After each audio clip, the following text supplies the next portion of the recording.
Clay കൊണ്ട് ഒരു Swiss role key chain ഉണ്ടാക്കാം. ഞാൻ പിങ്കും വൈറ്റും കളറിലുള്ള ക്ലേ ആണ് എടുത്തേക്കുന്നത്. പിങ്ക് കളറിലുള്ള ക്ലേ ആദ്യം ഉരുട്ടിയെടുത്തിട്ട് നീളത്തിലാക്കി എടുക്കണം.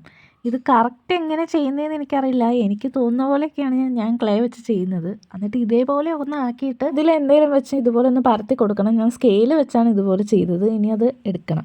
അപ്പോൾ ഇതുപോലെ ഒരു ഷേപ്പിലാകും. വൈറ്റ് ക്ലേയും ഇപ്പോൾ ചെയ്ത ഷേപ്പിൽ തന്നെ ആക്കി എടുക്കണം. പക്ഷേ വൈറ്റ് ക്ലേ കുറച്ച് നീളം കുറവായിട്ട് ചെയ്താൽ മതി.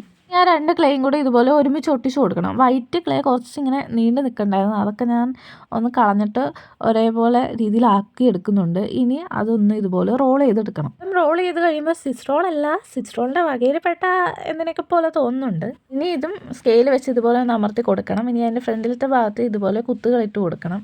ഇത് നമുക്ക് ഇഷ്ടമുള്ള പോലെ ഡെക്കറേറ്റ് ചെയ്തെടുക്കാം. വൈറ്റ് കളർ ക്ലേ ഇതുപോലെ ഞാൻ പാമ്പ് പോലെ വന്ന രീതിയിൽ വെച്ചേക്കുവാണ്. പക്ഷേ ഞാൻ ഒരു കാര്യം മറന്നുപോയി, കീ ചെയിൻ വെക്കാനായിട്ട്. അതും കൂടെ വെച്ച് കൊടുത്തിട്ടുണ്ട്. ഇനി കുറച്ച് ഇതുപോലത്തെ പിങ്ക് കളർ ബോൾസ് ഉണ്ടാക്കി അതിൻ്റെ മേലിൽ കൊടുക്കുക. അതിൽ ഞാൻ ഇതുപോലെ കുത്തുകളൊക്കെ ഇട്ട് കൊടുക്കുന്നുണ്ട്. അപ്പോൾ എങ്ങനെയുണ്ട് സ്വിസ് റോൾ കീ ചെയിൻ?